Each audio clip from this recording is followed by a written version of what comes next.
Most people agree that there is a need for surveillance and intelligence gathering. Yet when that surveillance is used against us, we begin to critique the very idea we once supported. We believe that we have nothing to hide, and therefore the government should have no reason to study our every decision and action. It is this mentality which has been honed over the past decade that has led to our own self-deprecation. How many of you, if I asked, would give me your passwords to your email or phone? None of you. The reason behind this is because we all have something to hide, whether we are a lone wolf in a terrorist group that is planning to set off a bomb, or we are a simple teenager hiding some embarrassing photos. We all say at some point that we have nothing to hide, yet our actions negate the authenticity of our beliefs. In essence, this is what intelligence gathering truly is. It is the collection and analysis of data on anybody. Nowhere in that statement are good people excluded, which is why it's so perplexing to see the drastic changes in human behavior when we all realize that we're not alone. Hello everyone, my name is Shyam FPN1, and this is my second year in the Independent Study and Mentorship Program, and I'm pursuing an independent study in strategic intelligence. So I'm deciding to take a new approach this year, and I wanted to, before I get it into your heads about what strategic intelligence is, I wanted to first establish the differences between counterintelligence and strategic intelligence. Counterintelligence is the aspect of preventing a terrorist attack, or rather taking action after it has happened, whereas strategic intelligence is gathering the data to prevent an attack or to prevent any threat from ever arising. Now, during my course of the first semester, when I had interviews with multiple FBI agents, most of them were from the counterterrorism and counterintelligence unit, and these guys were part of different units such as the counter-espionage unit and the counter-industrial unit and the counter-terrorist unit. Now, my interview with the counter-terrorist unit had no relation whatsoever to the rest of my independent study, but what I was able to pick up from that was that the United States is flawed in its ability to prevent terrorist attacks, and that's because we rely too heavily on FBI's counterterrorism unit. Now, from the counterintelligence unit, which is the preventing and thwarting of spying, I was able to pick up the idea of how people follow the money in the economic world, or they follow the companies in the industrial world to identify who is funding terrorism and who is not funding terrorism. Now, on the other hand, why I chose to study strategic intelligence was this is where I felt that I could really make an impact, as not only do we gather information, we get to spy undercover, you get to oversee operations, and you get to plan a strategy like I have in my final product. Now, going into my research and my mentorship, I researched into multiple people. That is what my entire research and mentorship came up with. It's understanding why people take the actions that they do. So up there on the screen, as you can see, on the left is Chelsea Manning. He is a transgender who Obama pardoned after spending 7 years in prison. And on the right is Edward Snowden, the infamous hacker for NSA and CIA, and he released multiple details about the NSA's surveillance on the United States population, and this is what brought me to the conclusion that a moral code cannot be influential of your decisions in the job world. Now, on the left-hand side, as I stated before, Chelsea Manning, he released secrets about assets of the United States and the military operations having overseas to the public, and he was sent to prison for his actions, but he was pardoned by Obama because Obama felt that he had already served his life sentence. Now, these are the kind of people that my mentor and I talk about. We talk about diplomacy in the United States. We talk about how UN has failed the United States, how the entire idea of strategic intelligence has gone to dust because of the cyber world, but more than that, my mentor and I connect on our beliefs of how to stop a terrorist organization from rising, how our ability to understand what corporate espionage is versus economic espionage. We connect on our levels of learning fundamental skills and gaining insight on strategic intelligence. And that brings me to my original work. So for my original work, I decided to look into corporate espionage, specifically Deloitte's corporate espionage commitment against Bearing Point, a competitor 10 years ago. Now, this took a three-step process. I had to analyze multiple case files, as well as find a common strategy implemented within those files in order to come up with my own idea of how Deloitte could have acted under the radar of corporate espionage and under the radar of FBI without facing any trials and still gaining the assets that they had from Bearing Point. So this is the entire embodiment of my original work, and in here I have detailed the introduction as to like what Deloitte is and how it's a company that is looking at real estate, financial assets all over across, and their entire goal was to obtain Bearing Point, who was a failing company owned by Finland, and this failing company was in charge of all of the United States government's federal assets, and now these assets are worth over billions of dollars in revenue. And so if Deloitte had access to those assets, not only would they be making a higher profit than they normally would have, they would also have access to government federal budgets, and that can be crucial. Every time there's a new presidency, every time there's a new election, Deloitte would be able to have access to all that information. Now, the purpose of espionage the purpose of espionage in general is to gain information or gain insight, but Deloitte's case was particularly interesting because they were looking at a competitor, but rather at first they both were allies. Both of them were working on the same side for the people, but somewhere along the time, those lines got blurred, and as a result, Deloitte had to nearly betray or backstab their partner company, Bearing Point, and therefore complete a vertical merger where they take over the entire market and become a monopoly. Now, the way Deloitte did this was kind of curious because they didn't use any actual members of their company. They used offsite assets who were in Bearing Point, and the way the press released the information was that Bearing Point had a executive meeting where everybody met together about the financial assets of Bearing Point and where Bearing Point was going to be because of their loss of they're about to claim bankruptcy. And so Deloitte used this information gathered from offsite assets and completed a vertical merger and also stole assets illegally. But of course, with major companies and multinational corporations, as my mentor and I once said, the idea of having a court case against a multinational corporation is that you should be able to fight for 30 to 50 to 70 years. So a case that is never going to be resolved. It'll go from settlement to settlement, from settlement to settlement until there's a final verdict after years and years of trial. So at that point, it's not even worth to sue one of these multinational corporations.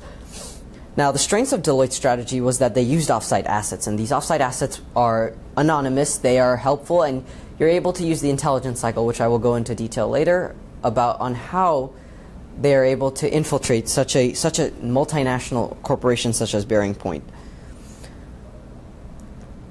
The weaknesses of Deloitte was that they did get caught in the end. They were caught for their corporate espionage. They were fined, I think it was exactly $25 million for their action, but they were still able to gather all their information through human intelligence. Now, my strategy for Deloitte's corporate espionage should have been something like this. If you are already using offsite assets, you might as well have a CIA agent, as Deloitte did, for your thing, to be able to access the upper hierarchy of Bearing Point's company. And the reason why you need access is because you need to be able to know when meeting dates are, and you need to know who is committed to Bearing Point and who is looking for a payday. And this kind of idea is what circumvents the globe. Sorry, not Nobe. And as a result, I came up with the conclusion that if you are to commit corporate espionage, you would need a team of 5 members. One who has access to the hierarchy, one who is your eyes and ears on the lower levels, one who has access to one who has access to servers, so your data miner, and you would need 2 other operatives who are able to gather that intelligence and analyze it to give back to the parent company or whoever is the recipient of all this intelligence. Now, understanding concepts such as threat profiling, the intelligence cycle, surveillance, physical and cyber, and the military and diplomatic operations is key to my final product. Now, the intelligence cycle, if I may go through it real quick with you guys, is you target someone. You target a person, let's say. And if you target that person, you will need to assess them. You will need to assess them for their accessibility. Where do they work? Where do they live? How high are they up on the food chain? Where do they live? Where do they live? Who do they live with? You need to find that accessibility that they have, and then you got to assess their vulnerabilities. Now, there's 5 key vulnerabilities. Now, it's either drugs and alcohol, women, there is money, ego, or doubt. Now, these 5 weaknesses are what are called vulnerabilities in people, and you can exploit each one to gain what you need from an asset. The third part of the asset is to make them operational. After you develop a relationship with them, you make them operational. You get them to give you information. And now everybody would probably be thinking, why would they want to do something for you? Now, the best thing about asset and case officer relationship is that they are not going to be allowed to know what information you want. You could say that you want this specific information about a company's financials, but you could be asking them for a broad amount of work. Like you could say, could I have your financial data from last year? Could I have your marketing plan? Could I have your strategy plan? So they will be thinking that they're just getting you a bunch of random information while you know what exactly you are looking for. And the final step of the intelligence cycle, or the fifth step, is disseminate. And that is to use whatever information you have to end your purpose.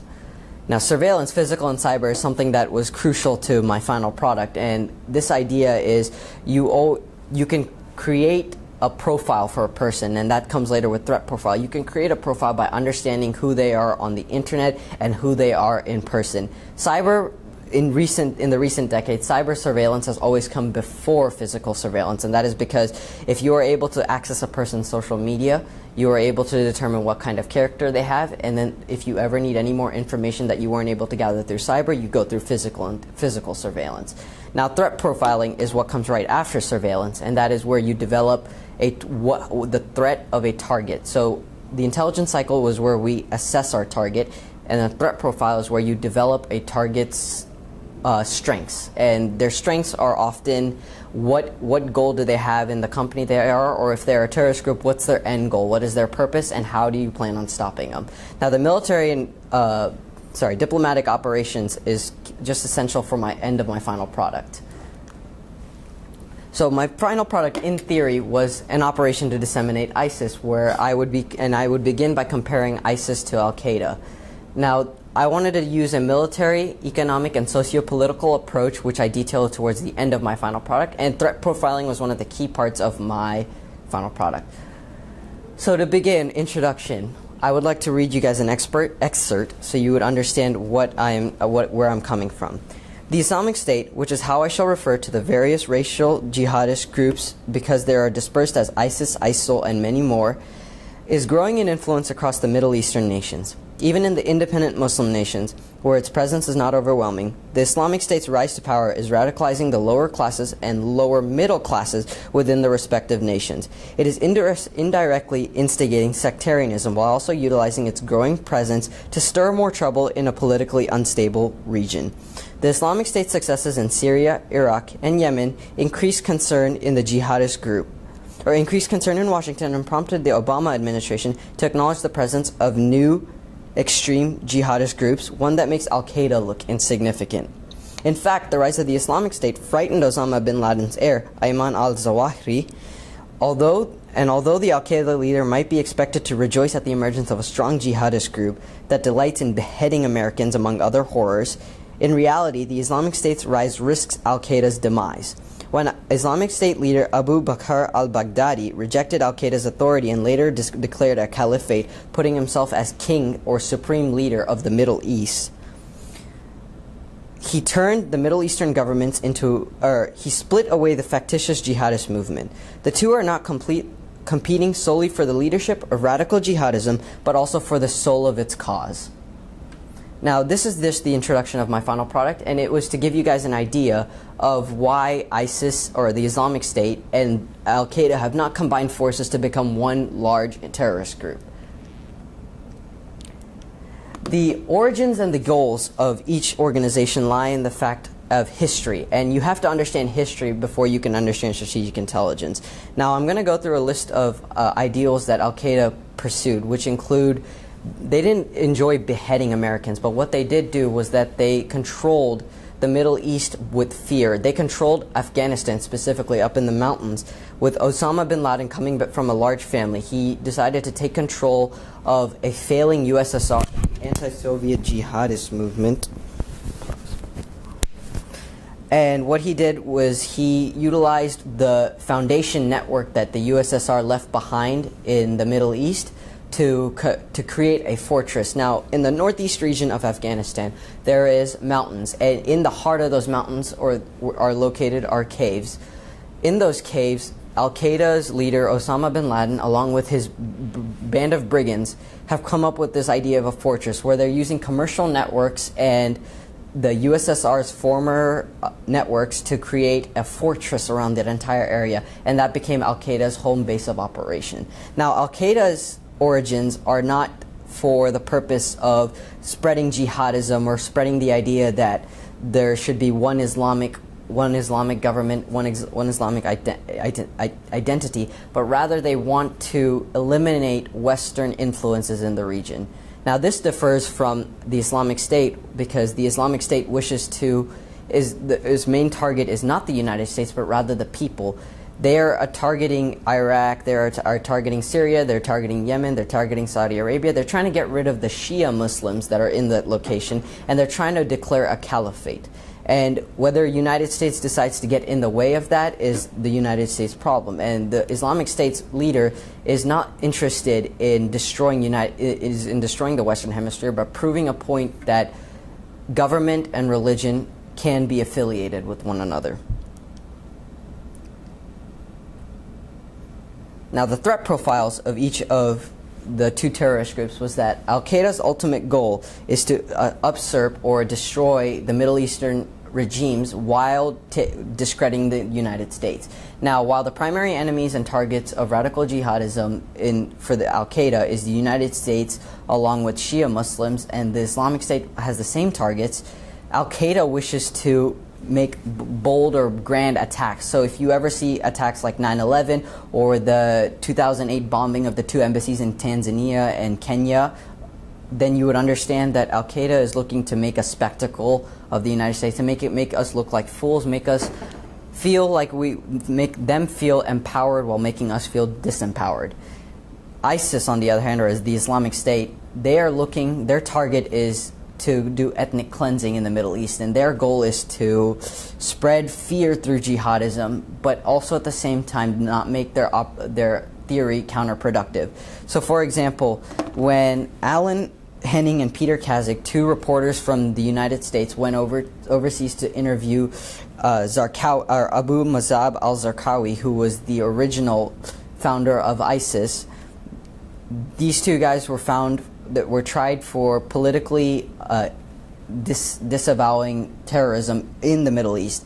But then Al-Qaeda stepped in when Al-Qaeda and ISIS were official affiliates of each other. They stepped in and said that killing these two men would be counterproductive, and that would hurt the jihadism movement. But that didn't matter for ISIS because they were just looking to make a spectacle out of their operation. So they beheaded these two people on public screen. Now, the threat that ISIS presents to these Middle Eastern nations is not directly related to the fact that Al-Qaeda is a stronger terrorist group. It's related to the fact that they believe that Shia and Sunni Muslims are not the right type of people, and that Sunni Muslims are the only type of people that should exist in a society. And this is causing many Shia Muslims in Syria specifically to try and find refuge in the United States. Now, the threat that presents is that lone wolves, the idea that lone wolves or people who are not directly related to a terrorist group but are influenced by jihadist movements can be disguised as a refuge and come into the United States. Now, this could result in heavy casualties of the United States because these guys are educated in the idea of building IEDs and bombs that can cause multiple buildings to crash down on civilians in the United States.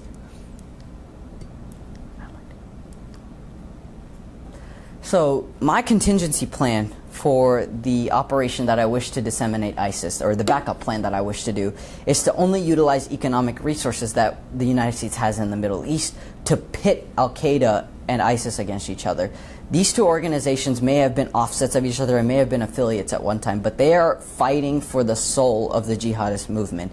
And if they continue to fight for the soul of the jihadist movement, then one has to prevail and one has to fall. Now, if you pit these two against each other, you limit the casualties of the American society. Now, the risk that this contingency plan presents is that you are betting on the fact that ISIS and Al-Qaeda will not see eye to eye on everything, or they will, and if they do, the United States is in deep trouble.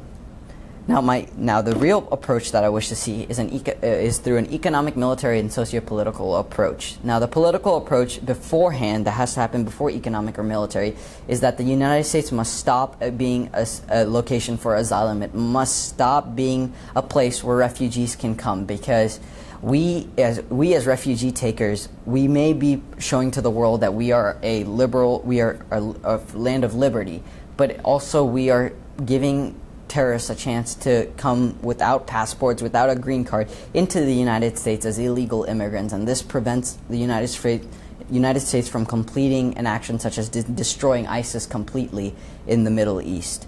So before an economic approach has to happen, the United States politically has to disavow all immigrants. And I know that sounds hard, but if you look at this aspect, most people who come from the Middle East as refugees do not agree with Western culture. They don't agree with what we believe in. They don't agree with our religions. They don't agree with our ideas. So the fact that they're coming here, they're unable to integrate into our society. Whereas if, say, Saudi Arabia, a more peaceful nation in the Middle East, were able to accept these refugees, not only would they be able to continue practicing their religion, they would be able to continue practicing their lifestyle. So now that the socio-political approach has been cleared off, the economic approach I wish to take is to squeeze the life out of ISIS, of the Islamic State completely. And the way you would have to do that is to follow the money, follow the trail of what Jennifer Baker and Brian Sema had taught me for counter-terrorist or counterintelligence economic and industrial units, is to follow the money and follow the companies. By following the money and companies, you'll be able to find which companies specifically are funding terrorism through shelf corporations. And by doing that, you will be able to freeze their assets and literally suck the life out of the Islamic State. Now, that's not the only funding that can happen, and so there's another contingency to this, and that is organizations that donate to let's say African children. Oftentimes, the money that we donate to African children goes to the African government, and they can disperse it the way they want. So we don't know what happens to that money. We believe that it's being donated to a good cause, but oftentimes than not, it's being donated to warlords in Africa that often fund terrorism. So by stopping our donations there, or cutting off our donations for a period of time there, and cutting off the supplies, we are essentially cutting off the resources to the upper level of ISIS. And if we cut off the resources to the upper level, the lower level, as you can see, the Media Council, the Intelligence Council, the Security Council, these guys are just motivated through radicalism. But if they don't have any incentive to fight, if they don't have any incentive to be part of this organization, they are not going to stay. They're going to be known as the captive audience, meaning they're being forced under their leaders to stay in this organization in fear that they may be killed by the Islamic State. So once you have squeezed the resources out of the Islamic State, you're looking at minimal funds, and those minimal funds will end up going to the upper level of people here. They will go to the deputy of Iraq, they will go to the deputy of Syria, and in fact, this bond right here will also be severed, and of course, Abu Bakr al-Baghdadi, the caliph of the Islamic State, will take over most of the funds. Now, if they have taken over most of the funds, now you just have to cut off the snake's heads. And if you cut off each one of these snake's heads, you're looking at an organization that has no motivation, no purpose, no resolve, and these people right here on the bottom will be liberated, or freed, and this can be done through the military approach. Now, my military approach, and here's the Middle East as a whole, is to utilize all alliances that the United States has built over the years, including our ties with Russia, India, Spain, France, and the UK. Now, the Middle East, or rather the Islamic State, has no access to air force. They're weak in their air force. They don't have an ability to control the skies, so we won't have to worry about using an air force as a fight. But if we have navy, if we have the UK Navy, the France and the Spain Navy block off this channel, and the Mediterranean Sea, there will be no way for the Islamic State members to leave via this area. Now, if the United States and India bring our Navy here and block off the Arabian Sea and block off the Gulf of Oman specifically, we will be able to block off any escape via this route. Now, we can't penetrate the heart of the Islamic State right here, because Yemen is facing a civil war right now, and ISIL, the Islamic State within Yemen, controls this territory right here. So therefore, the best way for the United States to send their infantry troops or their army is through Syria. And Syria is right now controlled by the Islamic State, but the Assad regime has spoken about how the Shia Muslims need to be preserved. And so he would be more than willing to let U.S. infantry troops in through the top half of this border right here. And once U.S. infantry troops have been spread across, you're looking at maybe 100 to 500 snakeheads, is what we would call them, the leaders of the Islamic States, dispersed within Syria, Iraq, Iran, Jordan, Kuwait, and the United Arab Emirates. And with the United States' resources and assets, you will be able to eliminate all of those threats, leaving the organization ultimately invulnerable and destroyable. Now, this right here is a picture of the entire Islamic State and what they control. And this right here is the region of which is their high target area. And that's why I said that they could not infiltrate through Yemen.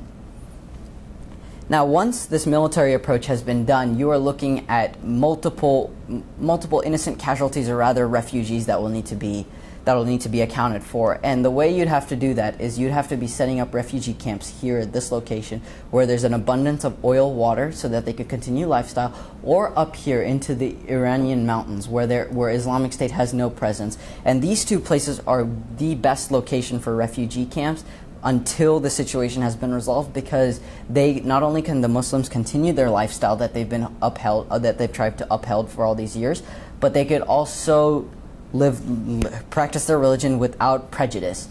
And speaking of prejudice, the reason why they cannot come to the United Arab Emirates and over here to Bahrain and any of the locations here, or Qatar, is because they'd be facing major slavery and they'd be facing prejudice. Now, with this idea, you're going to have to install a political institution, and my approach for this was to establish the imperialist Japan political institution, where we eliminate all weapons, we eliminate all ideas here, but we place Muslim leaders at the head of the political hierarchy. And the way they'd be able to, that way, not only would we be able to maintain peaceful ties with the Middle East, we would also show the world that the United States does not plan on making the Middle East a territory, but rather an ally or an independent sovereign nation. So, with that said, that concludes my entire final product, and I understand that it was a little long, but my experiences this year have been nothing if not amazing. My mentorship under John Ritchie has shown me abundance of knowledge in intelligence collection and analysis. He has shown me how to do correct cyber surveillance and correct physical surveillance, while also being able to understand that if you don't get certain information from someone, you have to be able to piece together using assets. Now, ISM as a whole, these past 2 years have been amazing, and I've been able to understand the framework of business and finance and economics, as well as fundamental skills to becoming operational in the field in the CIA. Now, my goals after today are to attend the University of Texas at the McComb School of Business and pursue strategic intelligence within business as a whole. Now, strategic intelligence is intelligence collection and analysis, and that's not reserved directly for national intelligence, but also for business. Throughout my journey this year, I have faced trials and tribulations presented by my mentor, and I've overcome each and every one with intuition and analysis.